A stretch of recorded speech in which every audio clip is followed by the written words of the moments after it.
இன்றைய இதமான காலை தென்றலில் அனைத்து அன்பு உள்ளங்களுக்கும் என் இனிய காலை வணக்கம்.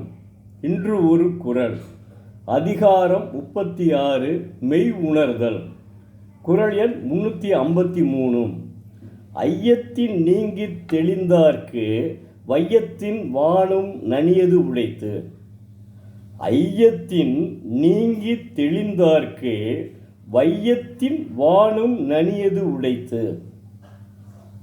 தெய்வப்புலவர் திருவள்ளுவர் ஐயத்தினின்று நீங்கி மெய் உணர்ந்தார்க்கு எய்தி நின்ற நில உலகத்தினும் எய்த கடதாய வீட்டுலகம் நனித்தாய் உழைத்து என்கிறார். அதாவது ஐயத்தினின்று நீங்கி மெய் உணர்ந்தார்க்கு எய்தி நின்ற நில உலகத்தினும் எய்த கடவதாய வீட்டுலகம் நனித்து உடைத்து என்கிறார். நனித்து உடைத்துனா ஈஸியாக முடியும், அதாவது கிடைக்கும் அந்த இது அப்படின்றது மாதிரி. அதாவது தேவர் உலகம் கிடைக்கும், வீட்டுலகம் என்னன்னா தேவர் உலகம் கிடைக்கும் அப்படின்றது மாதிரி அவர் சொல்கிறாங்க. அதாவது உலகம் இருப்பதை நம்ம மெய், வாய், கண், மூக்கு, செவி என்ற 5 பொறிகளாலும் உலகம் இருப்பதை நாம் அறிவோம். ஆனால் உயிர்கள் இருப்பதை நம்முடைய எண்ணங்களும் நம்முடைய மனத்தாலும் அறிவாலும் தான் அறிய முடியும். ஆனால் அந்த உயிருக்கும்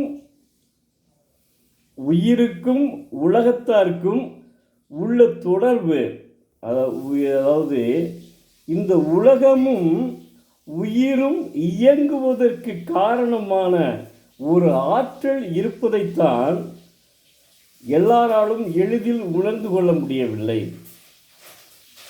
அப்படி ஒரு ஆற்றல் இருக்குமா என்று ஐயப்படுவது இயல்பாக இருக்கிறது.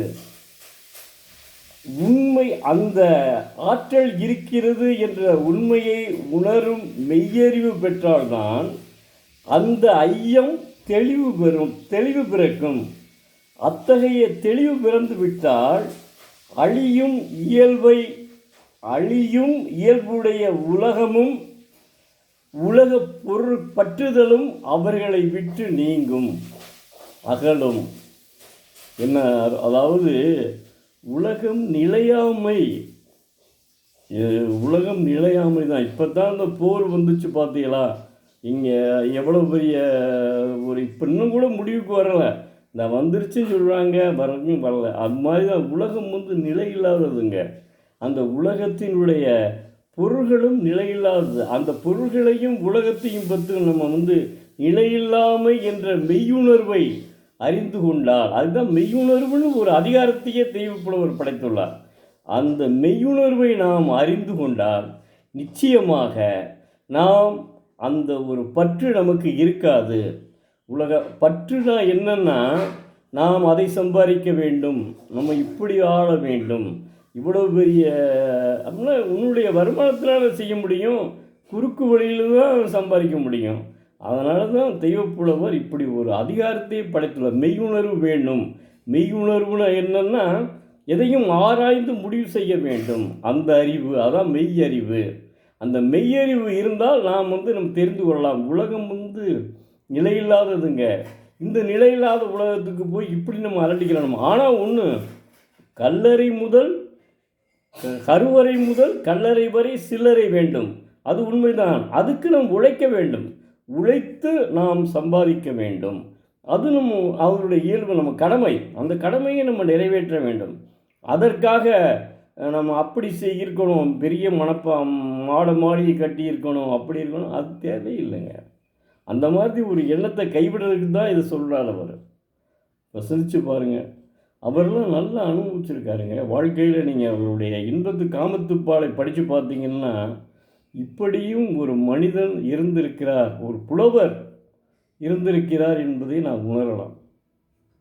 அந்த அளவுக்கு அற்புதமான மனிதர் தெய்வப்புலவர் திருவள்ளுவர். நன்றி மாணவ செல்வங்களே. தொடர்ந்து ஒரு திருக்குறளை படித்து வாருங்கள். நிச்சயம் வாழ்வில் நீங்கள் நன்றாக வாழ்க்கை நடத்துவீர்கள். உங்களுக்கு வாழ்வும் நல்ல விதமாக அமையும்.